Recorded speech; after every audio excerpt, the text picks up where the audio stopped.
working on the island of Sodor. He is new to the railway and is still learning his way around.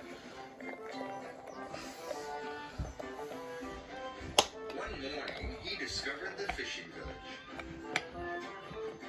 The sun made the water sparkle, and the seagulls called across the harbor.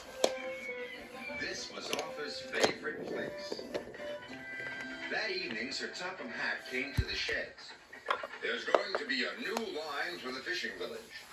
I have to decide which engine shall run it. He paused impressively. Thomas and Percy looked away. They had enough work to do. Arthur hoped he would be chosen. Thomas, you will work on the new line.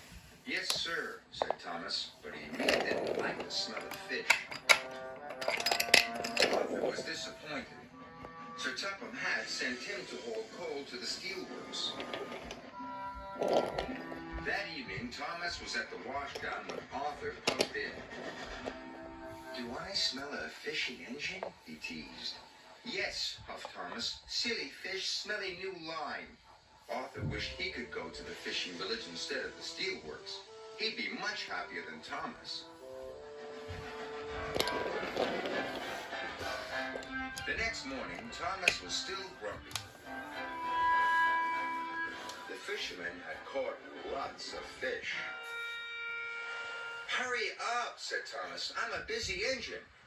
And a fussy one, too, said the fisherman. Just enjoy the fresh, salty smell of the fish. You, of Thomas. Thomas steamed as fast as he could along the line. But there was trouble ahead. Some faulty points sent his freight cars one way, and Thomas onto the old pier rail. Whoa! The troublesome trucks were delighted.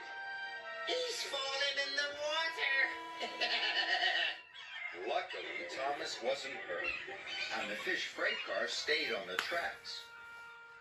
When Sir Topham Hatt heard the news, he checked his timetable. Arthur is the nearest engine. I'll send him right away. It was a hot day. The ice that was keeping the fish cold started to melt. I hope someone comes quickly, moaned Thomas. That fish will spoil soon. Arthur was surprised to see Thomas in the tidal pool.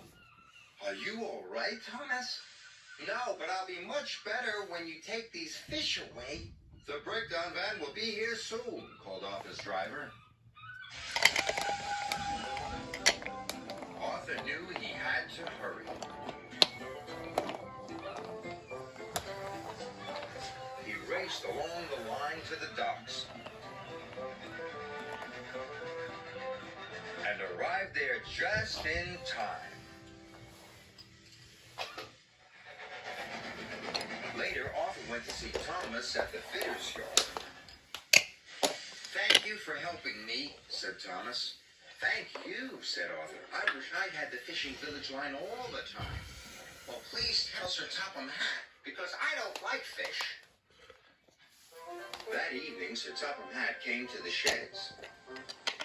I need an engine to go to the fishing village while Thomas is being repaired, he said.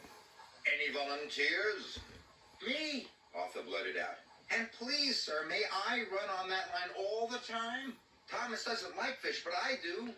Then the line is yours, said Sir Topham Hatt. Arthur was delighted.